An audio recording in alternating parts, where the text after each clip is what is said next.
Pre board પરીક્ષા paper દાખલા number 29 જે સમાંતર શ્રેણીમાં d બરાબર 7 અને 22મું પદ 149 હોય તો તેના 22 પદોનો સરવાળો શોધો. ધ્યાન આપો. ચલો અહીંયા પર અહીં લાઈન સર જવાનું અહીંથી ને સમાંતર શ્રેણીમાં d બરાબર 7 તો લખવાનું અહીં d બરાબર 7 છે. એનાથી આગળ ગયા 22મું પદ 149 તો લખવાનું 22મું પદ 149 છે.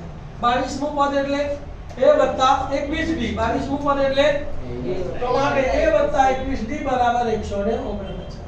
કોની કિંમત છે આપણી પાસે d. તમારે d ની કિંમત મૂકવાની. d ની જગ્યાએ કેટલા મૂકવાના? 7. બાકી બધું એમનું. તો માટે a વત્તા 21 ગુણ્યા 7 બરાબર 149. 21 ગુણ્યા 7 કરીએ 7 એકા 7 અને 7 દુ 14 તો કેટલા 147. તો માટે a વત્તા 147 બરાબર 149 પ્લસ 147 સામે જાય તો અહીંયા શું લખાય 149 માઈનસ 147. તો માટે a બરાબર 149 માઈનસ 147. 9 માંથી 7 ગયા તો 2, 14 માંથી 14 ગયા તો 0. તો માટે a બરાબર કેટલા આયા? 2. a અને d મળી જાય એટલે સમાંતર શ્રેણીના કોઈ પણ દાખલા ગણી શકાય. તો આગળ જઈએ તો તેના 22 પદોનો સરવાળો શોધો. તો 22 પદોનો સરવાળો એટલે n બરાબર હવે કેટલા લેવાના? 22. સરવાળાનું સૂત્ર આવડવું જોઈએ. તો સૂત્ર શું છે બોલો? Sn બરાબર n/2 ગુણ્યા 2a n - 1 into d.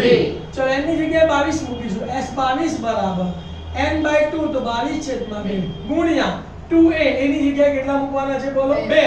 તો 2 ગુણ્યા 2 વત્તાના વત્તા n - 1 એની જગ્યાએ 22 તો 22 ઓછા 1 ગુણ્યા d ની જગ્યાએ 7 તો ગુણ્યા 7. સાદરૂપ આપું છું તો મારે s22 બરાબર 22 ભાગ્યા 2 એટલે કેટલા આવે? 11 ગુણ્યા 2 દુ 4. 22 માંથી 1 જાય તો 21. 21 + 147 હમણાં આપણે કર્યો. હવે એટલે અહીંયા 4 + 147 આ બેનો સરવાળો કરીશું. બાકી બધું એકનું. તો મારે s22 બરાબર 11 ગુણ્યા 151.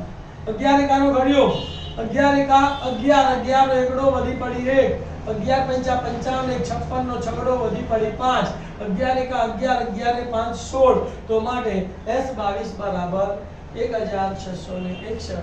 જવાબ લખી કાઢવાનું. 22 પદોનો સરવાળો 1661 છે.